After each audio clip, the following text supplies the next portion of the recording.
Hello guys, അപ്പോൾ നമ്മളിന്ന് phishing reel മേടിക്കാൻ പോവുകയാണ്. ആദ്യം തന്നെ പെട്രോൾ അടിച്ചിട്ട് അവിടെ നിന്ന് നേരെ ഷോർട്ട് കട്ട് പിടിച്ച് നമ്മളെ ഫ്രണ്ടിനെ കാണാൻ വേണ്ടിയിട്ട് പോവുകയാണ്. കാര്യം വേറെ ഒന്നുമില്ല, ഹെൽമെറ്റില്ല. അപ്പോൾ അവനെ കണ്ടിട്ട് നേരെ ഹെൽമെറ്റും മേടിച്ച് നമ്മൾ ഷോപ്പിൽ നിന്ന് ഇറങ്ങി. ഹെൽമെറ്റ് എനിക്കുണ്ട്, പക്ഷേ ഇവനില്ല കേട്ടോ. അങ്ങനെ അവൻ്റെ കയ്യിൽ ഹെൽമെറ്റും കൊടുത്തിട്ട് നമ്മൾ നേരെ വിട്ടു. അങ്ങനെ ഹമ്പ് ചാടി നേരെ കൊണ്ടുവര ജംഗ്ഷനിലെത്തി. അങ്ങനെ ഈ ജംഗ്ഷനിൽ നിന്ന് നേരെ നമുക്ക് പോകേണ്ടത് വലത്തോട്ടാണ്. അങ്ങനെ വലത്തോട്ട് പിടിച്ചു. അപ്പോൾ നമുക്ക് പോകേണ്ടത് കൊണ്ടുവര പള്ളിമുക്കിലാണെങ്കിലും നമുക്കത് കറക്റ്റ് ലൊക്കേഷൻ അറിയില്ലായിരുന്നു. അപ്പോൾ നമ്മൾ മാപ്പ് ഇട്ടു. അങ്ങനെ നമ്മൾ മാപ്പിൻ്റെ സഹായത്തിൽ കറക്റ്റ് ലൊക്കേഷനിലെത്തി. അപ്പോൾ ഞാനും എൻ്റെ ഫ്രണ്ടും കൂടെ നേരെ അകത്തോട്ട് വെച്ച് പിടിച്ചു. ആദ്യം തന്നെ നമ്മൾ ഫിഷിൻ്റെ ഏരിയയിലോട്ടാണ് പോയത്. അവിടെ നോക്കിയപ്പോഴത്തേക്ക് ഒരുപാട് വെറൈറ്റി ഫിഷസ് ഉണ്ടായിരുന്നു. അതിന് ശേഷം അവരുടെ ആക്സസറീസ് ഇരിക്കുന്നതിൻ്റെ ഭാഗത്തോട്ടൊക്കെ പോയി നമ്മളവിടെ മൊത്തം കണ്ടു. വെറൈറ്റി ഐറ്റംസൊക്കെ ഇരിപ്പുണ്ടായിരുന്നു. അപ്പോൾ എല്ലാം സെലക്ട് ചെയ്തതിന് ശേഷം ഞങ്ങൾ അവിടെ നിന്ന് പേയ്മെൻറ്റും കൊടുത്ത് ഇറങ്ങി കേട്ടോ. ദാഹം മാറ്റാനുള്ള സോഡ സർബത്തും കുടിച്ച് ഞങ്ങൾ നേരെ ഞങ്ങളുടെ ഫിഷിംഗ് സ്പോട്ടിലോട്ട് പോയി.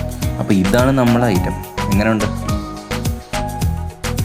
അവൻ കാര്യമായിട്ട് എന്തോ ചൂണ്ടക്കുളത്തും വെച്ച് എന്തോ നോക്കുന്നുണ്ട്, മൈൻഡാക്കണ്ട. അപ്പോൾ ദേ ഒരു ജെറ്റ് വിമാനം.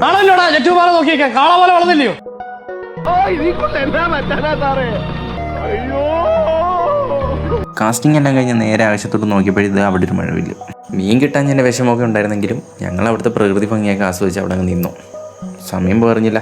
അപ്പോൾ ശരി എന്നാൽ നമുക്ക് അടുത്ത വീഡിയോയിൽ വീണ്ടും കാണാം. Bye bye.